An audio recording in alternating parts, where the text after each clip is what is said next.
அதே போல அண்ணன் யாரையாவது சந்திச்சா மட்டும் ஏன் கான்ட்ரவர்சி ஆகுது?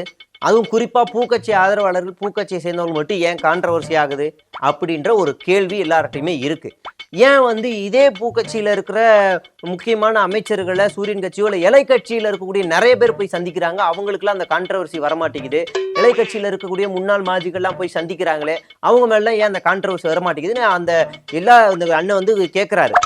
என்ன அப்படின்னா, இலை கட்சியில இருக்கவங்க பாதி பேர் சட்டமன்ற உறுப்பினர்களா இருக்கிறாங்க, அவங்க போய் எம்பிகளா இருக்காங்க, அவங்க போய் சந்திக்கிறாங்கன்னா அது கான்ட்ரவர்சியா ஆகிறதுக்கு வாய்ப்புகள் கம்மி. ஆனா இவர் எந்த அரசியல் அதிகாரத்திலுமே இல்லாம ஒரு கட்சியில மட்டும் ஒருங்கிணைப்பாளர் அந்த மாதிரி இருந்துகிட்டு போய் சந்திக்கும் போது கேள்விகள் வரத்தானே செய்யும். நீங்க கேட்கலாம், அப்படி நீங்க கேட்க கூடாது.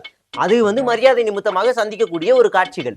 ஏன் குறிப்பிட்டு பூக்கட்சியை மட்டுமே இவர் சந்திக்கிறாருன்ற கேள்வியும் உங்கள்கிட்ட கேட்கலாம். அதுக்கு காரணம் ஒரு பல வருஷத்துக்கு முன்னாடி மும்பையில பூக்கட்சி வேட்பாளருக்கு அண்ணன் நேரடியா களத்துல இறங்கி தேர்தல் பிரச்சாரம் பண்ணாருன்ற வரலாறு இருக்கு. அதையும் நீங்க ஒண்ணு முடிச்சு போட்டு நீங்க பேசக்கூடாது அப்படிங்கறதா இந்த பதிவை நாம பதிவு பண்ணிக்கிட்டு இருக்கோம். அப்படியே நம்ம இன்றைய சந்திப்புக்கு வருவோம். அண்ணனுக்கு நீதிமன்றம் கெடு விதிச்சிருக்காங்க. எப்படி விதிப்பாங்க? இன்னைக்கு சாயங்காலத்துக்குள்ள 5 மணிக்குள்ள ஆஜராகலைன்னா உங்களை கைது பண்ணுவோம், பிடிவாரண்ட் கொடுப்போம் அப்படின்றாங்க. நான் நினைச்சேன், அண்ணன் நான்லாம் கைதாக முடியாது, கிளம்பு, நான் கைதாக முடியாது, 9 மணிக்கு வரமாட்டேன், 5 மணிக்கு வரேன் அப்படி என்று சொல்லுவார் என்று நினைத்தால் முதல் ஆளாக 9 மணிக்கே அவர் நீதிமன்றத்துக்கு போயிருக்கார்.